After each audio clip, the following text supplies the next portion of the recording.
kelas jurusan keperawatan, bukan hanya 2 mapel yang akan berkolaborasi, tetapi 3 mapel di mana seni budaya, bahasa Jawa, dan produktif IKM. Di sini materi ketiga akan disampaikan oleh Ibu Nani Nurhayati. Mohon diperhatikan ya. Halo, assalamualaikum. Ya, ketemu lagi ya sama saya Bu Nani Nurhayati, ya, guru keperawatan, pengajar ilmu kesehatan masyarakat. Ya baik, hari ini kita akan belajar 2 materi ya untuk mata pelajaran IKM hari ini.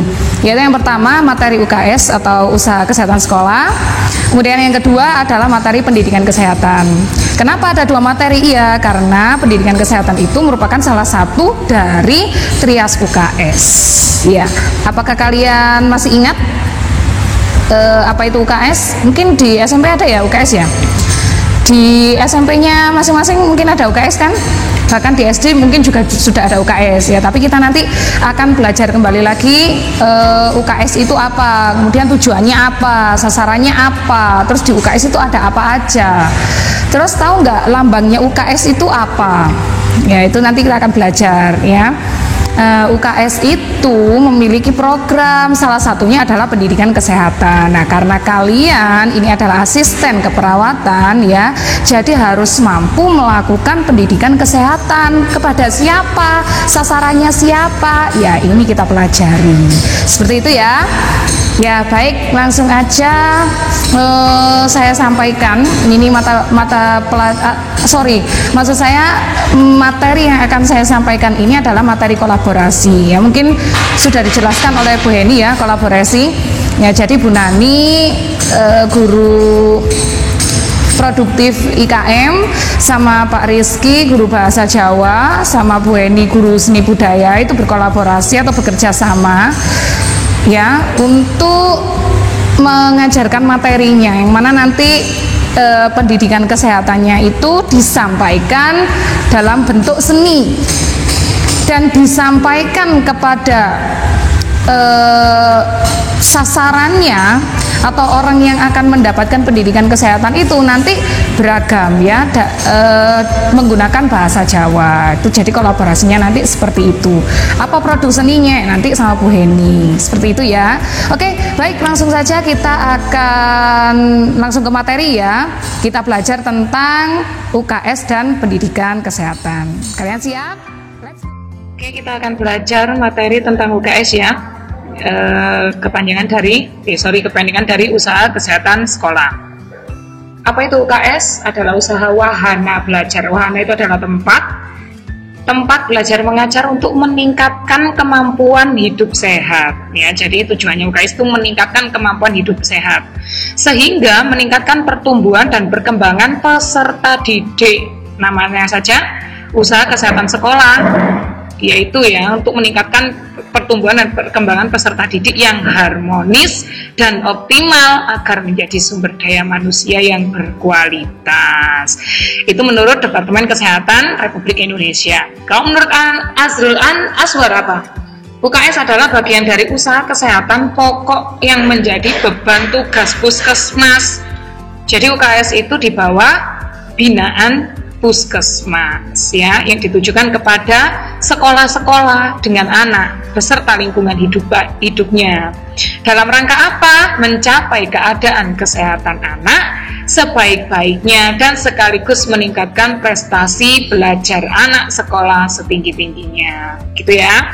Tujuannya apa? Meningkatkan kemampuan hidup sehat tadi dan derajat kesehatan peserta didik, serta menciptakan lingkungan yang sehat dan memungkinkan pertumbuhan perkembangan anak peserta didik menjadi harmonis dan optimal dalam rangka pembentukan manusia Indonesia seutuhnya.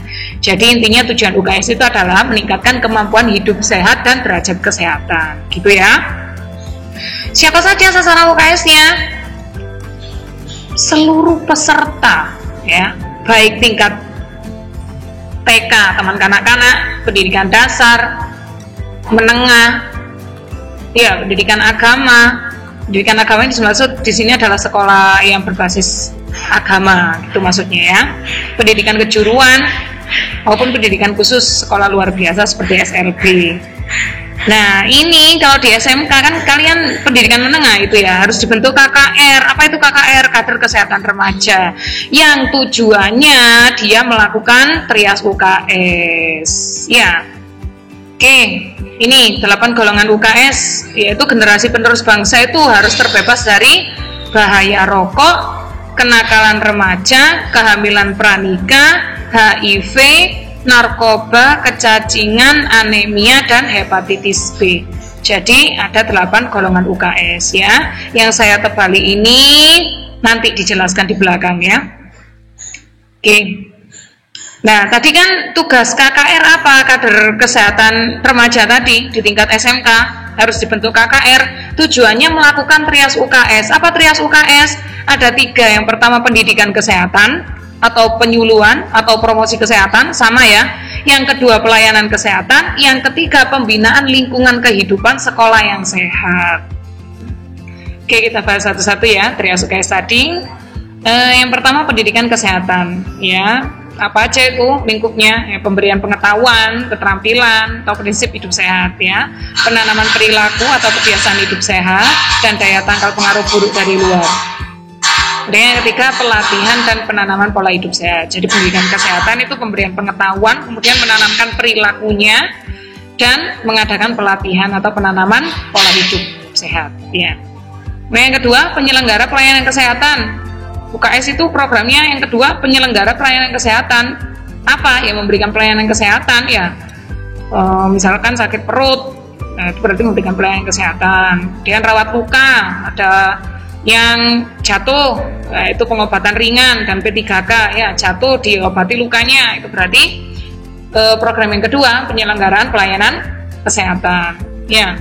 Kemudian pengawasan warung sekolah atau kantin. Kantinnya ini gimana ini kantinnya? Apa sudah sesuai dengan standar UKS yang tidak boleh mengandung bahan pewarna yang berbahaya? Nah, itu termasuk program UKS di yang nomor 2 tadi, penyelenggaraan pelayanan kesehatan gitu ya.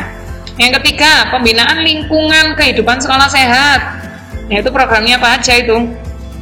Yang pertama, pelaksanaan 7K, kebersihan, keindahan, kenyamanan, ketertiban. Ada UKS tapi kamar mandinya kotor, berarti pembinaan lingkungan kehidupan sekolahnya masih belum bagus, belum sehat gitu ya. Kemudian apa? Pembinaan dan pemeliharaan kesehatan lingkungan. Setiap hari Jumat ada Jumat bersih. Nah, itu berarti sudah melakukan program pembinaan lingkungan kehidupan sekolah yang sehat gitu ya. Oke. Nah, ini logo UKS, nah, itu lihat ya, logo UKS-nya ada segitiga, kemudian di dalamnya ada lingkaran, kemudian ada tulisan UKS-nya, warnanya putih, ya, vertikal dan horizon. Apa maksudnya itu?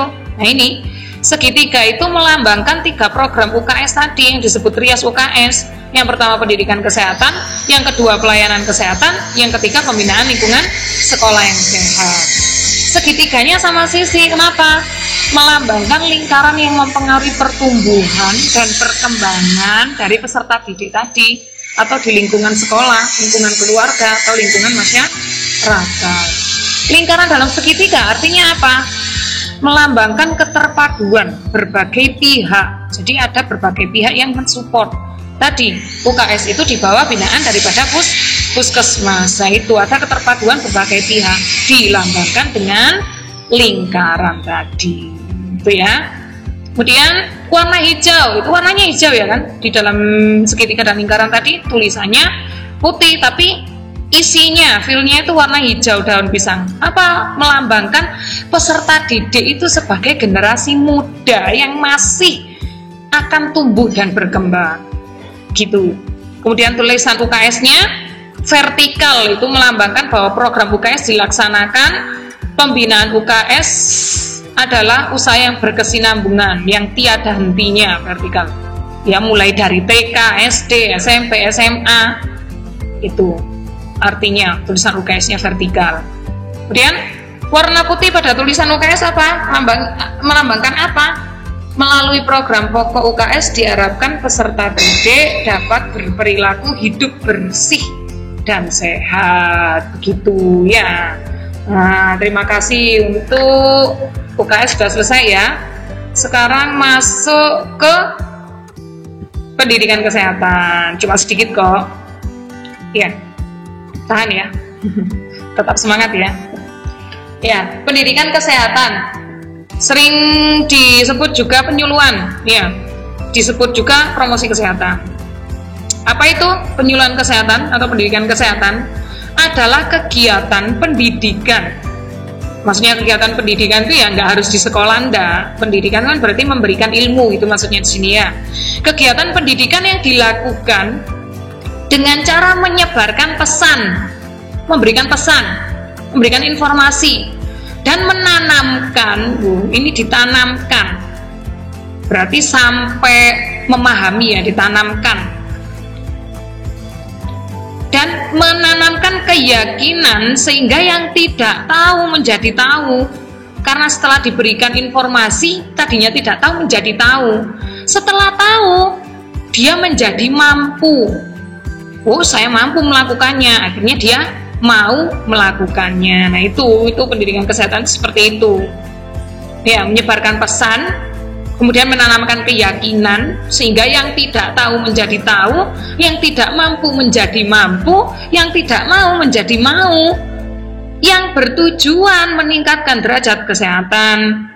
Terus sasarannya siapa? Bisa individu, bisa kelompok, bisa keluarga, bisa masyarakat. Contohnya memberikan pesan atau informasi tentang gizi buruk misalkan. Nah, berarti kepada siapa itu? Kepada kelompok orang-orang yang memiliki anak gizi buruk, kelompoknya kelompok gizi buruk seperti itu ya. Misalkan ada seorang anak sakit demam berdarah. Demam berdarah harusnya gini-gini, memberikan informasi. Nah, itu bukan kelompok tetapi individu ditujukan, berarti pada orang yang sakit itu individu. Keluarga, nah, misalkan cara merawat diabetes mellitus misalkan atau kencing manis, ya itu kan keluarganya kan harus turut untuk merawat saudaranya atau anggota keluarganya yang sakit. Ya, itu harus keluarga dilibatkan untuk mendapatkan informasi mengenai kencing manis. Seperti itu ya, paham ya? Oke, selanjutnya peran pendidikan kesehatan apa? Dalam faktor lingkungan itu adanya pendidikan kesehatan bisa memperbaiki sanitasi lingkungan. Sanitasi itu kebersihan lingkungan ya, kesehatan lingkungan maksudnya. Kemudian dalam faktor perilaku bagaimana? Mengubah perilaku sadar terhadap kesehatan. Mau nih sing ora gelem atau tadinya yang tidak mau mencuci tangan misalkan, sekarang mencuci tangan, itu karena ada pendidikan kesehatan. Mencuci tangan yang benar itu bagaimana? Itu karena ada pendidikan kesehatan, makanya bisa mengubah perilaku sadar terhadap kesehatan gitu ya. Kemudian dalam pelayanan kesehatan apa perannya? Ya, tersedianya fasilitas kesehatan masyarakat dalam bentuk pusat pelayanan kesehatan. Dalam faktor hereditas itu keturunan. Apa? Ya, mewariskan kesehatan kepada keturunannya. Karena dia tahu misalkan makan ikan salmon itu mengandung omega, itu baik untuk pertumbuhan. Nah, itu langsung mewariskan kesehatan pada keturunan. Mau konsumsi salmon aja kayak gitu misalkan lu ya. Oke, paham kan? Oke, metode pendidikan kesehatan, kita masuk ke metode itu cara ya. Bagaimana cara melakukan pendidikan kesehatan? Nah, kan tadi sasarannya ada individu, kelompok, masyarakat atau keluarga. Kalau individu itu metodenya bisa menggunakan penyuluhan, interview atau wawancara ya. Kelompok besar bisa ceramah. Kalau ceramah itu berarti pembicaranya satu, berbicara pada orang yang banyak, itu namanya ceramah ya. Nah, kalau kelompok kecil, diskusi kelompok, curah pendapat itu curhat ya. Kalau curah pendapat, kalau menurutku gini, kalau menurutku gimana, itu juga termasuk metode pendidikan kesehatan ya. Yang didiskusikan materinya materi tentang kesehatan. Atau dengan cara bola salju, bagaimana tuh bola salju itu? Membuat kelompok kecil, beberapa kelompok kecil, kemudian kelompok kecil itu bertemu dengan kelompok kecil lainnya, dan seterusnya sampai kelompok habis, kemudian disamakan persepsinya. Itu bola salju ya. Misalkan ada 8 kelompok, berarti kelompok 1 ketemu kelompok 2, nanti kelompok 1 ketemu kelompok 3, kelompok 2 ketemu kelompok 1, sama-sama menyampaikan informasi, baru nanti menyamakan persepsi itu ya, dengan tema yang tidak sama. Kalau bus grup atau kelompok kecil gimana? Dibagi menjadi kelompok kecil, diberikan masalahnya sama. Kalau tadi bola salju masalahnya atau topik pembahasannya tidak sama. Kalau bus grup ini topiknya sama ya. Kemudian masing-masing kelompok menyajikan masalahnya dan mendiskusikan serta mencari solusi bersama. Kemudian metodenya apa lagi selain bus grup? Memainkan peran atau role play. Misalkan dalam bentuk drama gitu ya. Ya, pendidikan kesehatan bisa itu dengan metode drama ya. Misalkan ada dokter, ada perawat, ada yang sakit, misalkan seperti itu juga bisa ya. Atau misalkan paguyuban atau Pak RT memberikan sosialisasi kepada warganya, itu juga bisa dibuat drama. Itu namanya metode memainkan peranan atau role play ya. Atau bisa juga permainan simulasi. Kalau simulasi itu berarti adegan ya. Misalkan simulasinya berupa apa? Contohnya nih, simulasi juga bisa kayak bermain ular tangga. Misalkan ular tangga di sini nanti bermain ular tangga, di ular tangga itu tentang informasi-informasi kesehatan itu juga bisa. Itu termasuk permainan simulasi ya. Kemudian yang terakhir pendidikan massa. Jadi bisa individu, bisa kelompok, bisa massa. Oke. Media pendidikan kesehatan. Kalau mau memberikan pendidikan kesehatan tuh harus ada medianya atau alat bantu peraga yang dibutuhkan. Contohnya misalkan booklet, leaflet, ya, flyer, flip chart, poster, atau bahkan komik. Itu ya bisa disajikan dalam bentuk komik juga ini media pendidikan kesehatan. Itu yang media cetak ya. Kalau media elektronik bisa TV, bisa slide, bisa radio. Jelas ya? Oke, ini contoh media pendidikan kesehatan. Nah, ini flyer kayak gini, 1 lembar ya. Isinya tentang kesehatan tentunya harusan ya. Namanya aja pendidikan kesehatan ya. Kalau leaflet seperti ini ya. Kalau kalian tahu nanti bisa dilipat 3. Ya, kemudian kalau dibuka modelnya seperti ini. Yang terakhir poster hampir sama ya dengan flyer ya. Oke, booklet. Kalau booklet itu kayak buku ya, tapi nggak terlalu tebal, tipis. Itu isinya kesehatan, itu seperti buku ya booklet itu. Lah yang terakhir ini flip chart atau lembar balik ya, lembar balik. Jadi ada tulisannya, buat tulisan kemudian dibalik. Ya ini bisa kamu buat sendiri, ini bisa ini flip chart dari tanggalan bekas juga bisa ya, nggak harus beli karton, nggak harus ya, kreatif lah. Yang penting ada media. Kalau mau melakukan pendidikan kesehatan harus ada medianya biar paham ya pesertanya nanti atau sasaran. Oke, baik, sudah jelas ya. Nah, mungkin informasi. Halo, bagaimana? Sudah paham kan materi yang dibaca tadi? Materi UKS dan pendidikan kesehatan. Paham kan? Coba sih, kenapa di logo UKS itu ada segitiganya? Siapa yang bisa jawab? Bener ya. Jadi maksudnya segitiga itu adalah bahwa program UKS itu ada 3, ya kan? Disebut dengan trias UKS. Masih ingat kan? Salah satunya itu programnya adalah pendidikan kesehatan. Coba apa tujuannya pendidikan kesehatan? Masih ingat? Nah, lupa ya.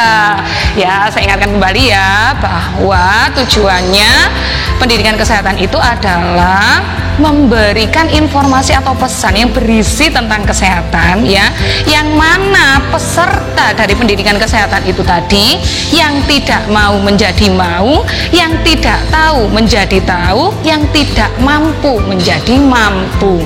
Gimana maksudnya itu? Awalnya dia tidak tahu tapi menjadi tahu. Setelah tahu dia mau melakukan. Awalnya tidak mau melakukan. Seperti itu ya. Oke ya. Oke, baik. Untuk kalian semuanya ya, Ya, baik, untuk tugas materi yang sudah saya berikan, yaitu buatlah media pendidikan kesehatan atau promosi kesehatan berupa komik ya, yang nanti akan dikonsulkan dengan Bu Heni ya, nanti dibantu oleh Bu Heni sebagai guru seninya. Komiknya nanti itu berisi tentang materi 8 golongan UKS, yaitu bahaya merokok ya, anemia, dan narkoba. Jadi hanya 3 ya materinya yang kalian pilih untuk membuat komik tadi ya. Harus diisi, di komiknya itu harus berisikan tentang pengertiannya apa, kemudian tanda gejalanya apa ya, cara penanganannya bagaimana, kemudian harus melibatkan pelayanan kesehatan. Pelayanan kesehatan itu bisa rumah sakit ya, bisa klinik, bisa praktek dokter, bisa puskesmas ya. Jadi nanti maksud saya nanti ditampilkannya itu dalam pembuatannya menggunakan bahasa Jawa. Jadi contohnya misalkan kalian dari 3 materi tadi itu memilih tentang anemia misalkan ya. Jadi di dalam komik itu tadi nanti harus berisikan apa itu anemia. Jadi bentuknya kan percakapan ya kalau komik ya.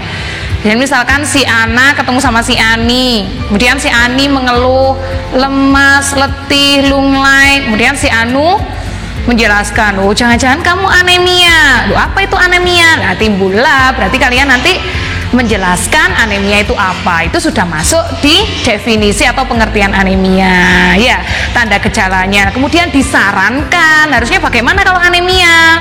Misalkan makan bayam, misalkan kayak gitu ya, kemudian minum penambah darah, dan yang terakhirnya disarankan pergi ke pelayanan kesehatan. Seperti itu, paham kan? Tapi dikemas dalam bahasa Jawa. Oke, jelas ya, saya rasa cukup jelas dari apa yang saya jelaskan. Nanti akan diulangi lagi oleh Bu Heni. Mungkin Bu Heni juga sudah menjelaskan. Seperti itu ya. Oke, saya harapkan tidak ada yang tidak mengerjakan tugas dan tetap semangat di pandemi ini dan lakukan yang terbaik. Terima kasih atas perhatiannya. Assalamualaikum warahmatullahi wabarakatuh. Dadah. Kesimpulannya, untuk kolaborasi mapel hari ini bukan hanya 2 mapel, tapi 3 mapel. Enak ya, jadi sangat menghemat biaya dan waktu kalian dalam mengerjakan.